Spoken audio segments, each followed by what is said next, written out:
runners, let's talk about the hamstring. So the hamstring is actually the main muscle that's active during your run. And this is important because all of your muscles are working when you run, every single one of them. The challenge is the only one that's active is the hamstring, which means that's the only one you actually are using to move. Everything else works on its own. All the other muscles are working in response to kind of what's going on. It's called in response to body weight. So it's a really interesting way to start training because we are really, most of us are so specific. You know, you hear about core training and then hip training and then, you know, everything. It used to be body parts, like people want to train their biceps, you know. And the reality is your body is one unit. And when you run, this is so important, is to hold this connection, right? And I want my ears, shoulders, hips in line. So this top part of my running is called a hold. I have to hold. This I have to hold. And that's a strength exercise. So you do that through balance. We have a lot of strength exercises, but the reality is, why do we need core and hip strength for running? You need it to hold this body up. 68% of your body weight is hip to head, with the majority in the head. So when you're running, and remember, you're on one foot on the ground, you're balancing a lot of body weight on a small support. Your foot's small in relative to the, you know, it's like a reverse triangle. So I want to really work on making sure that this balance happens, and that's, you know, practice. But also, you know, when we run, it's like, how hard do you need to work? And this is a great conversation because the reality is, where's the effort in running? To me, it's the breathing, right? The cardio challenge. And a lot of runners, when I first meet them, they do a lot of running with a lot of musculoskeletal effort. And what does that mean? That means they pump their arms. They're usually, most of the runners I meet are pushing off the back and then also reaching with the front. So they're working twice as hard. And the challenge is, you don't want to work twice as hard if it doesn't bring results. And what's wild is, this is really neat with the gait cycle of running. And if you ever get a gait analysis, so when I meet people, the first thing I do is say, send me a gait analysis, because I usually work online. But if I see you in person, I'll film you. The idea though is, I want to show you that your body is already doing this, whether you're part of it or not. And it's fascinating. When you see that your body actually lines up in this position, when you're on the ground, you just can't feel it. Now, here's what's interesting. Height of pull. Height of pull is determined by speed and by your hamstring. And that's important, not you. I mean, you're obviously controlling your pace, but if I'm just standing here, right, and say I run by you and I'm just jogging, like I'm going for a jog, and then I go like this. You can see that's like way too much effort for just jogging. And this is important because I think people, I'm using the terms jogging. Running is really running. You can run at different paces, but just for the sake of tempo runs, zone 2, whatever you want to call it, if I then came by you and I was just going on a zone 2 run and I just look like this, so much more efficient and less effort and less work. I'm still running, and in fact, it's more efficient, right? That's the amazing part. My hamstring knows that if I'm just kind of hanging out running, zone 2, easy pace, however you want to think about it, it's nice for the hamstring to also not have to work as hard, right? So if I'm just running along, this will match my pace. And this is important because you want to train your hamstring pretty aggressively exaggerated in place. And so this is important because when I stand still, I want to do full pose.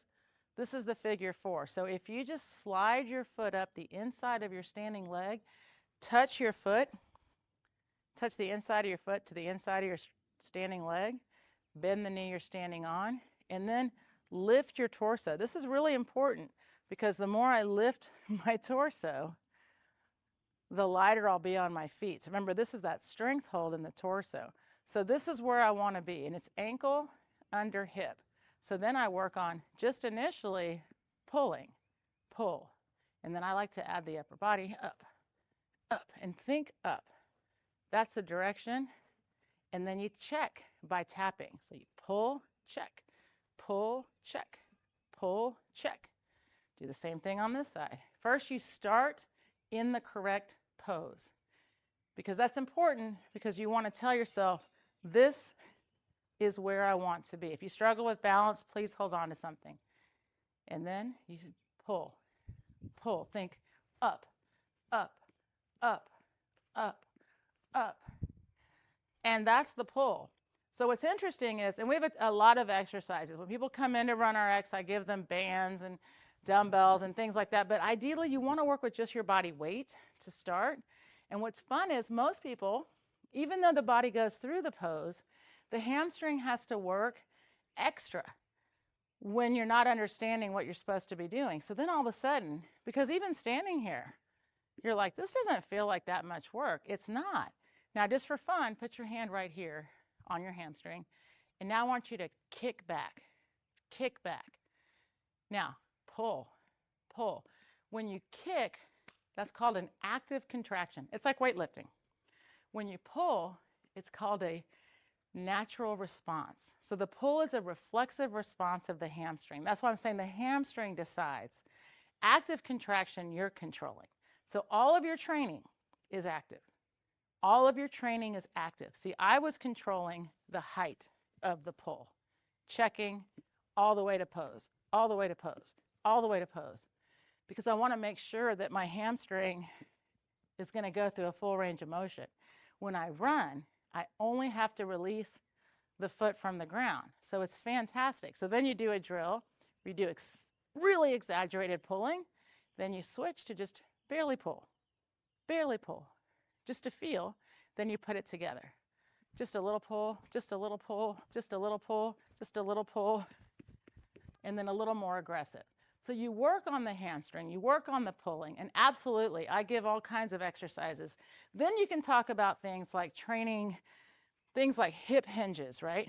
Great exercise, a lot of balance, great work, deadlifts for hamstrings, single legs, all kinds of exercises. But first and foremost, what am I trying to do? This. So I've got to practice first the action of pulling. So I understand what I'm supposed to do when I run. Then we can strengthen that action by doing hamstring exercises. So I really encourage you guys, check out the free 3-2-1 run. It's on the YouTube channel. It's on the free app, actually. I'm sure it's on the channel too. And let me know what you think. Just trying to go out, and when you go out to run, think up, up, up. Up, up, up, up, up, up, up, up, up.